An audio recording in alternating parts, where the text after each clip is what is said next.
Shalom, selamat pagi, selamat berjumpa kembali dalam Menara Doa Pagi. Buat keluarga-keluarga saya yang ada di berbagai daerah, saya bersyukur kita bisa bertemu setiap pagi lewat Menara Doa Pagi. Mari sama-sama kita berdoa. Bapa di sorga, dalam nama Tuhan Yesus, kami memulai Menara Doa Pagi dengan berserah kepada Tuhan.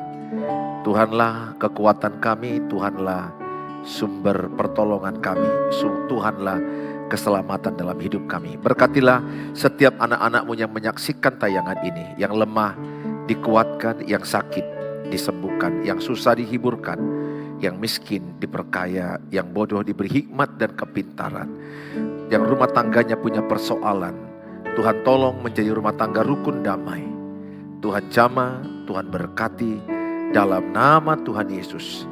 Setiap yang menyaksikan tayangan ini diberkati Tuhan. Dalam Tuhan Yesus kami berdoa. Amin. Betapa besar pengampunan yang kami terima dari-Mu Tuhan Yesus. Amin. Sebab itu kami naikkan syukur melalui pujian kami di hadapan-Mu Tuhan. Terima kasih Tuhan, terima kasih. Amin. Sejauh dari barat, Engkau membuang dosaku. Tiada Kau ingat lagi kesalahanku. Jauh ke dalam tubir laut, Kau melempar dosa kami ya Tuhan. Jauh ke dalam tubir laut, Kau melemparkan dosaku.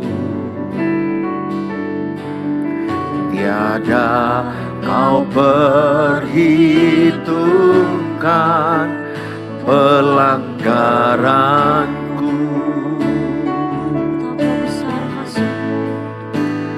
Betapa besar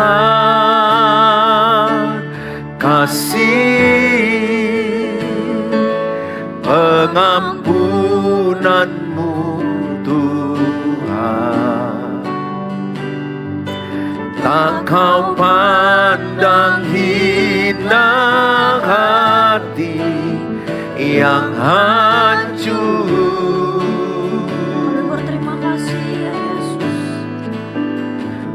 Berterima kasih kepadamu ya Tuhan. Pengampunan yang Kau beri, pulihkanku. Jauh ke dalam tubir laut, Kau melempar dosa kami ya Tuhan Yesus. Jauh ke dalam tubir laut, Kau melemparkan dosaku. Tiada Kau perhitungkan pelanggaranku.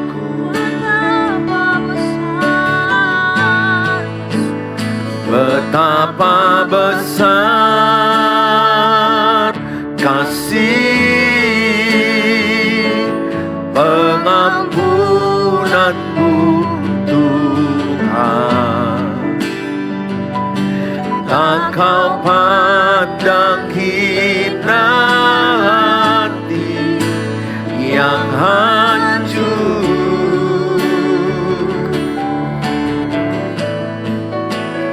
Ku berterima kasih kepadamu ya Tuhan. Pengampunan yang Kau beri, pulihkanku. Kami nyatakan betapa besar kasih-Mu bagi setiap kami ya Yesus. Betapa besar kasih pengampunan-Mu Tuhan. Tak Kau pandang hina hati yang hancur. Berterima kasih ya Yesus Tuhan. Ku berterima kasih kepadamu ya Tuhan. Pengampunan yang Kau beri, pulihkanku. Pengampunan yang Kau berikan, Pengampunan yang Kau beri, pulihkanku. pulihkan setiap kami ya Yesus Tuhan. Pengampunan yang Kau beri, pulihkanku. Mampirlah ya Tuhan untuk mendengar setiap doa kami Amin. Yesus. Sebab di dalam doa kami bersyukur kepadamu Tuhan Yesus. Terima kasih Tuhan.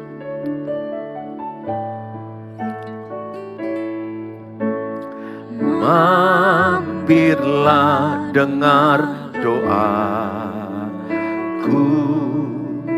Yesus penebus. Orang lain Kau hampiri,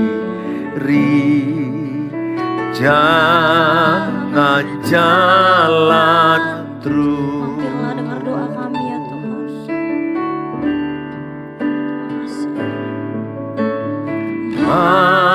Mampirlah dengar doaku,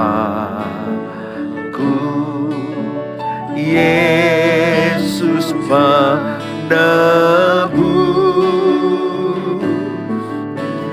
Orang lain Kau hampiri, jangan jalan terus. Yesus Tuhan, dengar doaku. Orang lain Kau hampiri, jangan jalan terus. Di hadapan tahta rahmat Tuhan Yesus. Di hadapan tahta rahmat, aku menyembah, tunduk dalam penyesalan. Tuhan tolonglah.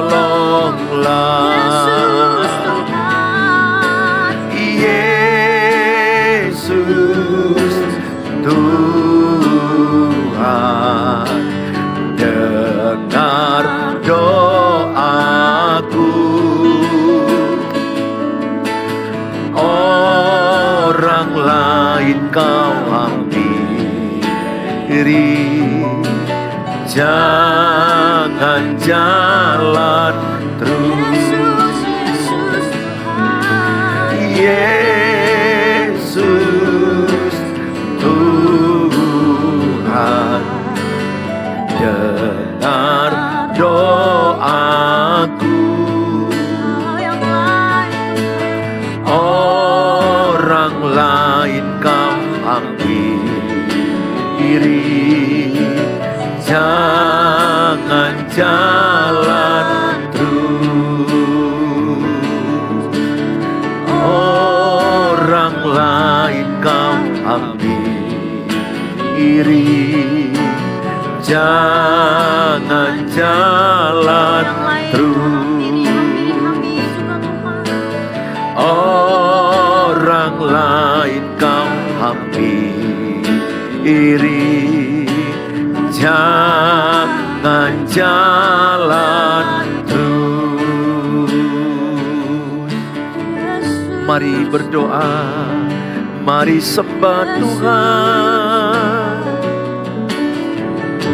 Kalau yang lain Tuhan tolong, percayalah Tuhan pasti menolong. Kami percaya, kami percaya Engkaulah penolong bagi yang lemah, bagi yang susah, bagi yang miskin, yang sakit. Engkaulah penolong bagi kami. Engkaulah sumber pertolongan. Engkaulah sumber pertolongan. Terima kasih Tuhan. Kami bersyukur, kami bersyukur. Terima kasih, kami percaya Engkau Allah yang baik mengasihi kami. Terima kasih. Tolonglah setiap anak-anak-Mu yang lemah. Tolonglah yang susah. Tolonglah yang menderita. Mereka yang datang dalam nama-Mu. Kami percaya pertolongan daripada-Mu saja. Haleluya.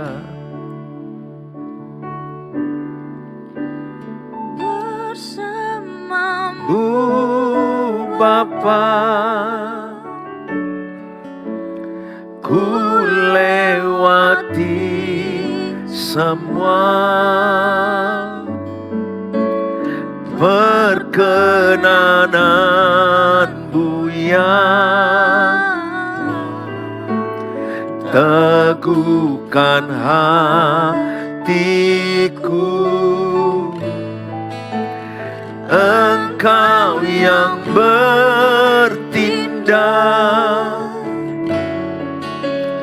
memberi pertolongan. Anugerah-Mu besar melimpah bagiku.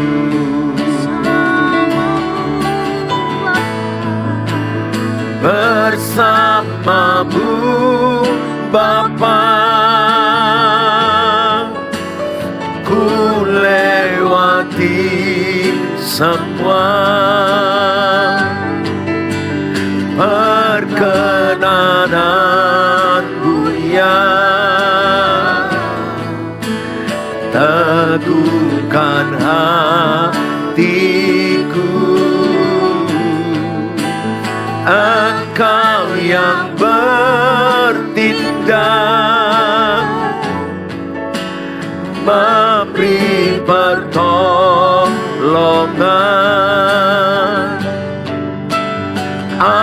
Anugerah-Mu besar melimpah bagiku.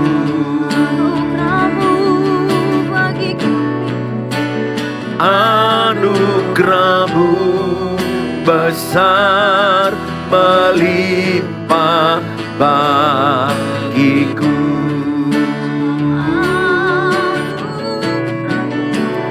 Anugerah-Mu besar melimpah bagiku. Terima kasih Bapa. Kami siapkan hati kami diberkati dengan firman Tuhan. Dalam Tuhan Yesus kami berdoa. Amin. Shalom bagi Bapak Ibu yang dimanapun berada, senang ketemu dengan Bapak Ibu walaupun lewat online. Satu waktu kita akan bisa ketemu on-site. I miss you, God bless you. Tuhan Yesus memberkati Bapak Ibu, saya percaya setiap Bapak Ibu yang menyaksikan tayangan ini terberkati oleh Tuhan. Lewat pujian, penyembahan, dan lewat firman Tuhan, kita diberkati Tuhan Yesus. Hari ini saya membawa tema, yaitu satu kesatuan dalam pernikahan. Satu kesatuan dalam pernikahan. Saudara, ada banyak orang dalam pernikahannya tidak memaknai betapa jelasnya Alkitab berkata di dalam kitab Markus 10 ayat 8 sampai kepada ayat 9. Dan keduanya itu akan menjadi satu daging, demikianlah mereka bukan lagi dua, melainkan satu. Karena itu, apa yang telah dipersatukan Allah tidak boleh diceraikan manusia. Ada dua hal penting dari ayat ini yang diangkat, menyadarkan akan kita bahwa setiap orang yang sudah menikah dalam Tuhan Yesus, mereka adalah satu daging. Bukan lagi dua, satu daging. Itu dalam arti satu daging. Artinya kalau aku menyakiti istriku, aku sakit. Kalau aku pukul istriku, aku merasa terpukul. Aku melukai dia, aku terasa luka itu. Artinya bahwa kami bisa mengalami yang namanya satu perasaan suami istri. Alkitab berkata, Markus 10 ayat 8 dikatakan bahwa suami istri itu satu daging. Bukan lagi dua, melainkan satu. Alkitab tidak bilang melainkan sama. Beda satu dengan sama. Kalau sama artinya memaksakan cara pikirku kepada istri. Kalau sama itu akan berantem. Karena tidak mungkin dua pribadi yang berbeda, segudang perbedaan dipersatukan. Itu nggak mungkin. Itu pasti akan benturan, berantem. Karena Allah menciptakan kita laki dengan perempuan itu sudah berbeda. Jadi 1001 perbedaan, tapi kita bisa menjadi satu. Tapi tidak bisa menjadi sama. Jadi Tuhan bilang kita menjadi satu bukan menjadi sama. Nah ayat 9 dikatakan karena itu apa yang telah dipersatukan Allah tidak boleh diceraikan manusia. Ayat ini jelas berkata ketika kita diberkati dalam nama Tuhan Yesus. Bahwa kita sudah menjadi satu sampai kematian memisahkan.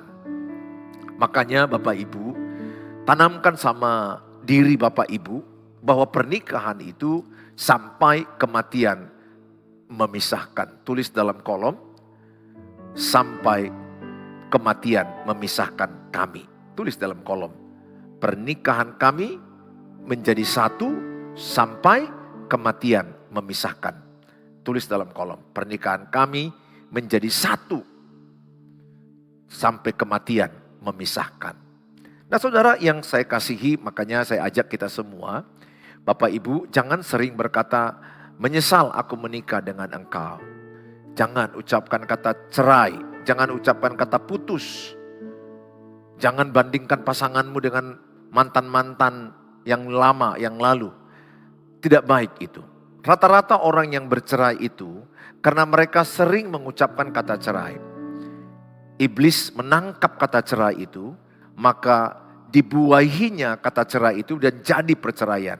Sehingga saya sangat berharap semua Bapak Ibu ketika pernikahan mulai berkata bercerai itu akan menjadi kenyataan. Haramkan satu kata cerai, tidak boleh. Tidak boleh ada kata menyesal. Saudara harus buang jauh-jauh kamus itu dalam pernikahan.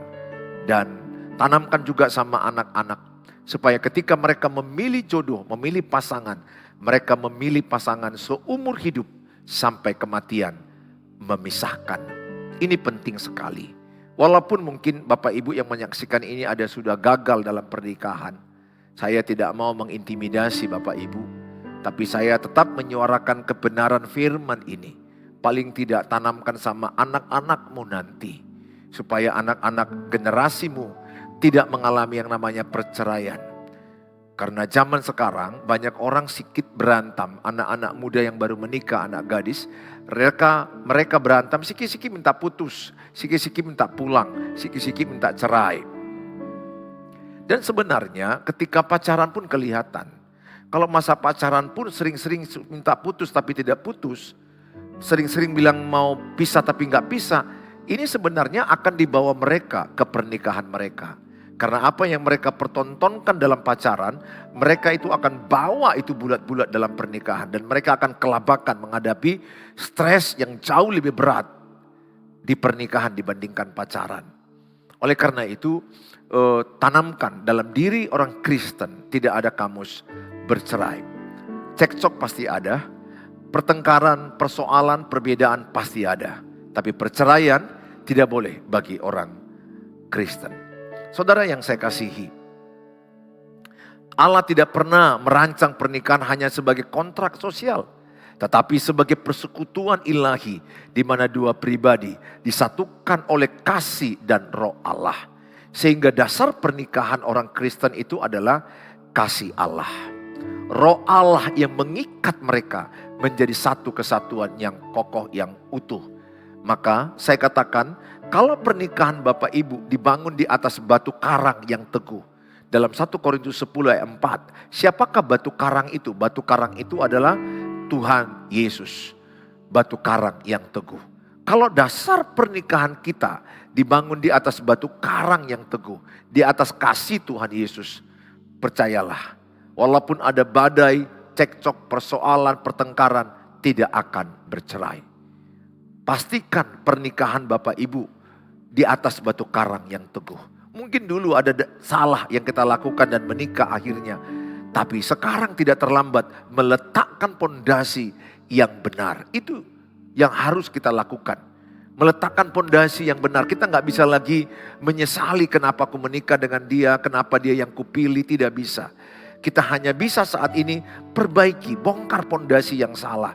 Mana tahu selama pacaran nafsunya yang lebih kuat.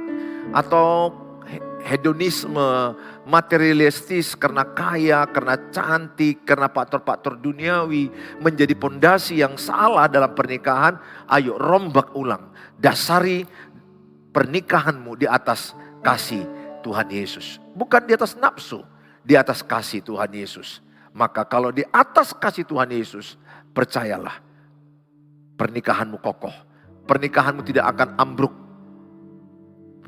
Betul akan ada persoalan, akan ada ketidakenakan, akan ada cekcok, tetapi tidak akan cerai.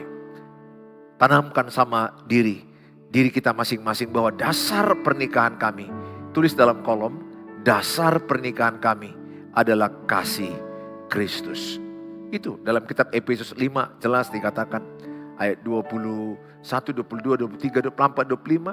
Dasar pernikahan Kristen adalah kasih Kristus. Sangat penting menyadari ini. Sehingga saya mengasihi istriku dengan kasih agape. Mengasihi dia dengan tulus. Mengasihi dia sebagaimana adanya. Mengampuni dia. Rela berkorban untuk dia. Menerima dia dalam kekurangan. Mengasihi dia dengan satu paket. Apapun kekurangannya, apapun kelemahannya, apapun kejahatannya. Saya memutuskan mengasihi dia sebagaimana dia ada. Ingat, mengasihi, mengampuni adalah keputusan, bukan perasaan. Saya kalau pakai perasaan, rasanya mau marah kadang sama istri.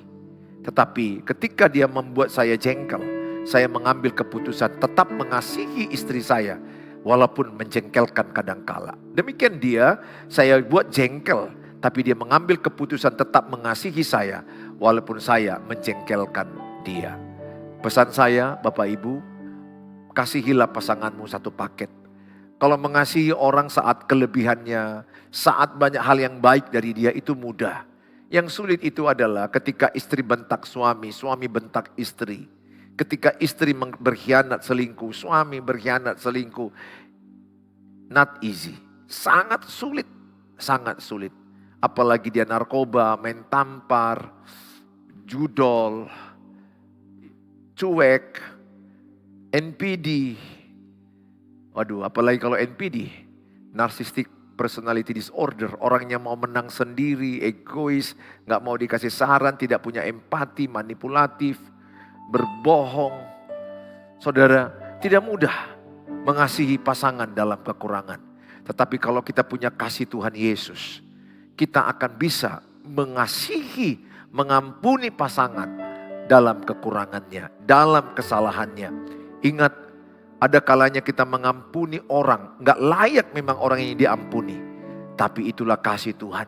Seperti Tuhan Yesus mengampuni kita, gak layak kita diampuni. Kenapa? Karena kita sangat jahat di mata Tuhan. Dosa, lihat orang Israel, begitu jahatnya. Tegar tengkuk, kepala batu. Saudara, hati mereka keras. Tapi lihat bagaimana Tuhan mengasihi mereka. Berkali-kali mereka mengalami yang namanya penghukuman dari Tuhan. Ada air bah. Mereka dibuang ke Mesir. Dibuang ke Babel 70 tahun. Tetapi berulang-ulang mereka menjengkelkan Tuhan. Tapi Tuhan berkata, aku tetap mengasihi Israel. Anak-anak rohaninya. Anak-anak rohaninya kita. Kita adalah Israel, Israel rohani. Kita dikasihi Tuhan apa adanya. Nah, itu yang paling penting, mengasihi pasangan apa adanya. Mengasihi pasangan dalam kelemahan. Mengasihi pasangan dalam kekurangan. Mengasihi pasangan ketika dia menjengkelkan. Ketika dia berkhianat, menyakiti, membuat kita kecewa. Kasih dunia pasti akan gagal. Kasih manusia pasti akan gagal. Karena kasih manusia itu ada batas.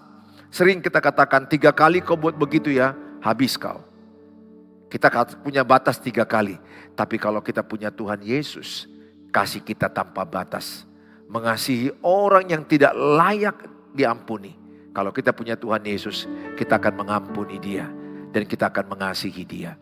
Nah saudara yang saya kasihi, kita belajar apa yang bisa kita pelajari tentang pernikahan Kristen dari ayat tadi. Pertama, pernikahan itu menjadi satu hati dan satu tujuan.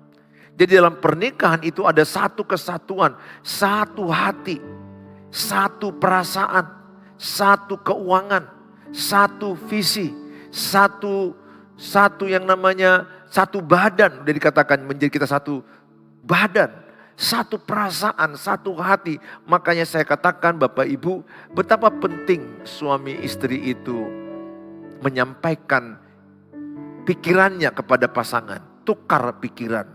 Ngomong-ngomong tukar pikiran.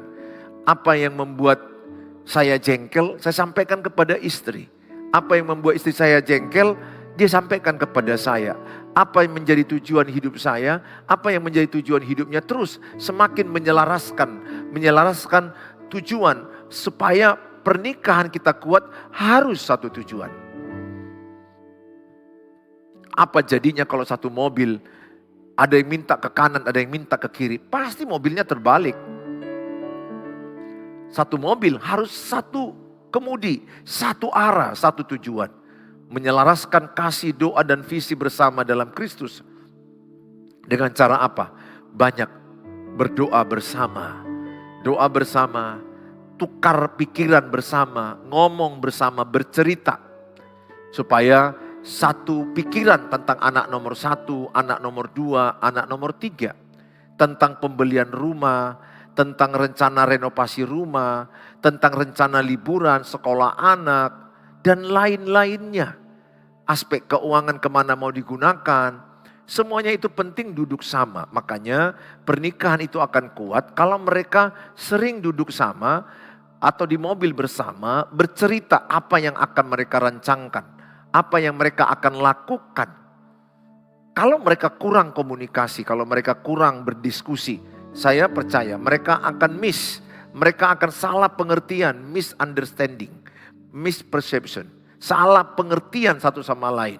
Akibatnya ada celah untuk iblis menghajar, menghancurkan pernikahan itu.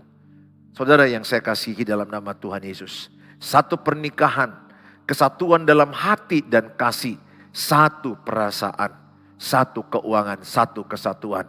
Untuk saya memahami perasaan istri saya harus banyak mendengar apa yang diharapkan dia. Saya harus sabar mendengar, dicicilnya sehari, demi sehari, sehingga saya paham, oh maunya istri saya seperti ini. Atau dia lagi merasa sedih, jengkel, marah, saya bisa pahami ketika dia bercerita. Saya kasih waktu dengan dia. Demikian juga istri saya memberi waktu kepada saya untuk mendengarkan perasaan, saling bertukar pikiran. Pesan saya, Bapak Ibu, bicaralah sama pasanganmu dengan perasaan yang jujur. Bicara dari hati ke hati. Demikian juga anak-anak. Anak-anak banyak mengalami tekanan mental. Anak-anak banyak mengalami yang namanya memendam perasaan. Hasil survei yang saya konseling kepada banyak anak-anak, mereka bilang, kalau kami bicara langsung orang tua meledak, marah. Sehingga anak-anak itu tidak nyaman terbuka, tidak nyaman menyampaikan perasaan, tidak nyaman menyampaikan isi hati. Padahal keluarga itu indah kalau ada rasa nyaman, nyaman sebagaimana adanya, nyaman menyampaikan perasaan, nyaman menyampaikan isi hati. Maka pesan saya Bapak Ibu, jadikan keluargamu sorga dengan menghadirkan Tuhan dalam keluarga kita, dengan membangun komunikasi yang dekat satu sama lain, komunikasi yang hangat, ada quality time, pemilih time. Ketika pemilih time, ada kalanya HP di tengah, jangan satupun buka HP. Itu kami lakukan, tidak selama lamanya, ya mungkin setengah jam, 1 jam. Dia ada kalanya 15 menit kalau kita lihat nggak ada persoalan yang terlalu dibicarakan. Tapi at least kita bisa bicara dari hati ke hati, bicara perasaan, bicara dengan kejujuran dengan perasaan. Sehingga bisa mengetahui perasaan yang satu dengan yang lainnya. Dan bisa disebut keluarga kita satu perasaan. Ketika satu sedih, yang lain ikut merasa sedih, mendukung dia supaya bangkit dari kesedihan. Yang satu merasa gagal kalah, yang lain mendukung, memahami rasa gagal dan kalah, menopang dia bangkit kembali. Sebenarnya kalau kita lihat desain keluarga, itulah support system yang terbaik dalam dunia ini. Bukan motivator, bukan teman kerja, bukan teman gereja, keluarga. Karena kita lebih banyak dibesarkan dalam keluarga. Sehingga keluarga itulah sebenarnya tempat yang dimana mensupport mental anak-anak lebih baik ke depannya. Tapi disayangkan banyak anak-anak justru mengalami trauma, sakit mental, mental illness, mengalami sakit dalam jiwa mereka, memendam, terluka, memendam perasaan, semuanya dapat di keluarga, pada umumnya di keluarga. Banyak anak-anak gak mendapat pelukan, gak mendapat ciuman, gak mendapat pujian, gak mendapat kenyamanan menyampaikan ekspresi. Saya berdoa, Bapak Ibu yang mendengarkan tayangan ini, buatlah keluargamu satu perasaan. Pahamilah perasaan anak nomor 1, nomor 2, nomor 3. Pahamilah perasaan suamimu, pahamilah perasaan istrimu. Karena kita satu rumah, makan duduk sama, satu mobil atau naik sepeda motor, kita pergi bersama satu tempat, kita bisa menggunakan banyak waktu berkomunikasi, menyampaikan perasaan, berkomunikasi dengan hati, berkomunikasi dengan perasaan. Sayang sekali, skill kemampuan berkomunikasi itu banyak kali hancur. Sehingga banyak istri bilang ke saya, Pak Pendeta, saya gak ada gunanya menyampaikan perasaan, justru perkelahian yang datang. Sedikit aja saya bicara, langsung berantem. Suami juga bilang begitu, lebih baik saya ke kedai tuak, saya pergi ke kedai kopi, di sana tidak ada kritikan, di sana enak tertawa, menerima saya apa adanya. Kalau saya di rumah saya ngomong, istriku marah, anak-anakku cuek. Sehingga bayangkan rumah itu suami cuek, istri cuek, anak-anak cuek. Betapa hancurnya rumah itu. Walaupun rumah itu ada beton, ada AC. Tapi apalah arti semua fasilitas mobil mewah. Tapi tidak nyaman dalam mobil, tidak nyaman dalam rumah. Saudara, salah satu kebutuhan hakikat manusia adalah rasa nyaman. Harusnya di keluarga itu ada rasa nyaman menyampaikan tujuan, menyampaikan perasaan. Sehingga mereka memiliki sehat mental dan Bapak Ibu memiliki satu tujuan dalam keluarga itu. Ada satu tujuan, satu hati, satu keuangan. Sering sekali masalahnya bukan kurang uang. Tapi masalahnya tidak mampu menyampaikan masalah kurang uang. Harusnya Kalau masalah kurang uang, sebenarnya bisa dapat solusi. Alkitab bilang begini, kalau suami istri sepakat meminta apapun, mereka akan diberikan Tuhan. Suami istri kalau sepakat, powernya luar biasa. Mazmur 133 katakan begini, apabila suami istri rukun damai, apabila keluarga rukun damai, berabang adik rukun damai, kesana Allah memerintahkan berkat kehidupan. Tapi sering sekali kita nggak mampu memanage hati dan emosi kita.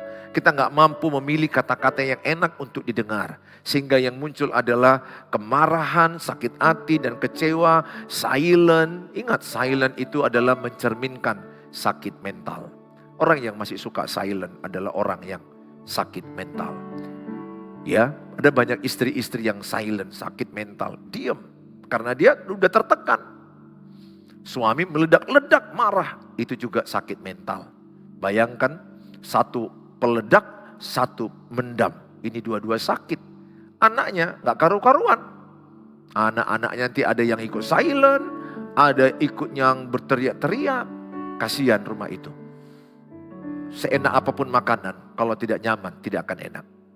Tapi makanan sederhana dengan suasana nyaman akan sangat enak. Saudara, saya bacakan dalam kitab Amos 3 ayat 3. Berjalankah dua orang bersama-sama jika mereka belum berjanji? Kalau mau berjalan sama-sama suami istri ada ikatan janji. Berjanji setia.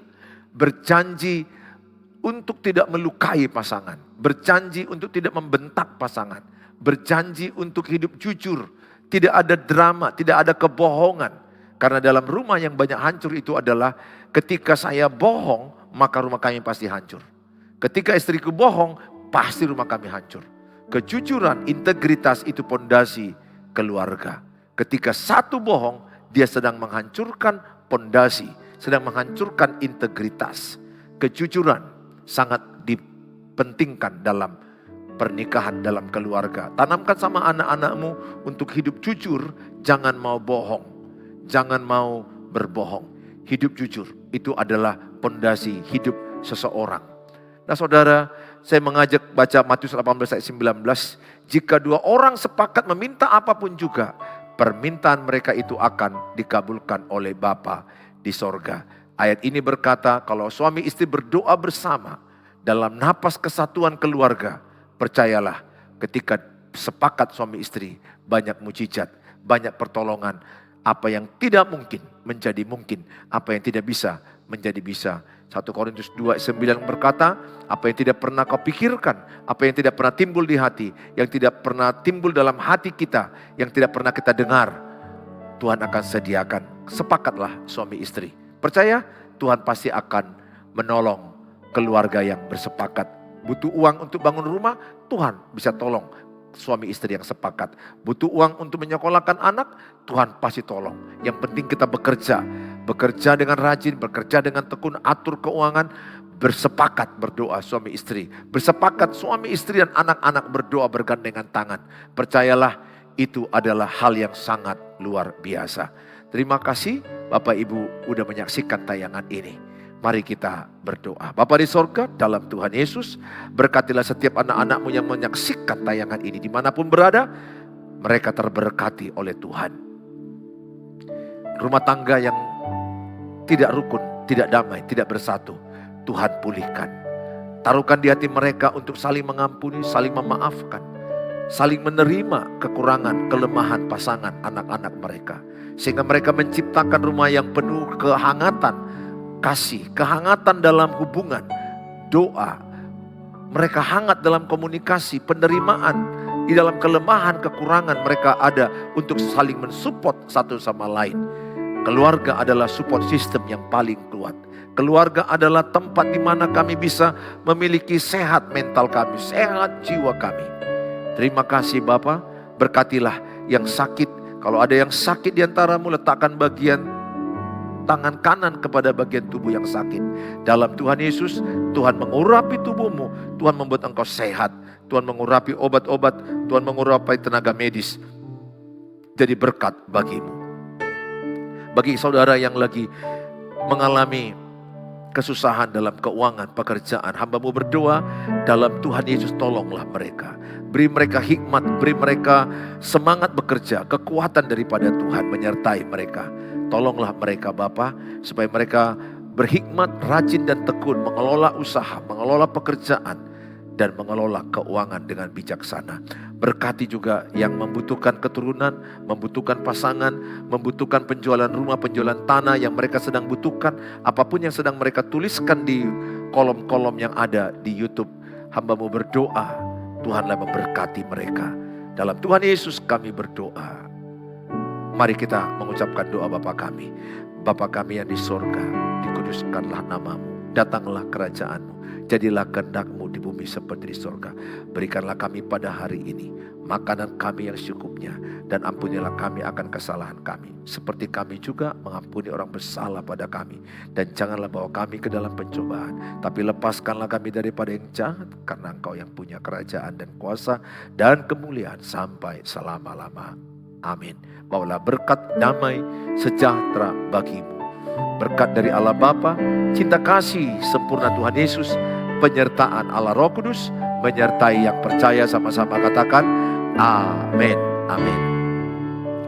Bapak Ibu yang terberkati dengan tayangan ini, Bapak Ibu, saya minta tolong untuk membagikan link ini kepada banyak orang, karena dengan demikian Bapak Ibu sudah terlibat di dalam pemberitaan firman Tuhan. Bapak Ibu yang rindu ayat-ayat renungan harian, sebisa saya setiap hari, atau konseling tapi melalui chat WA aja. Kalau call sangat padat kegiatan saya di nomor 0811 63 73 47. Bapak Ibu yang terberkati dengan tayangan ini, saudara ingin mendukung pelayanan dan kami sedang merenovasi gereja dan membantu gereja-gereja lain dalam membangun, saudara bisa memberkati lewat menabur di nomor rekening yang ada. Tuhan Yesus memberkati saudara. Sampai ketemu besok jam 5 pagi di waktu Indonesia Barat.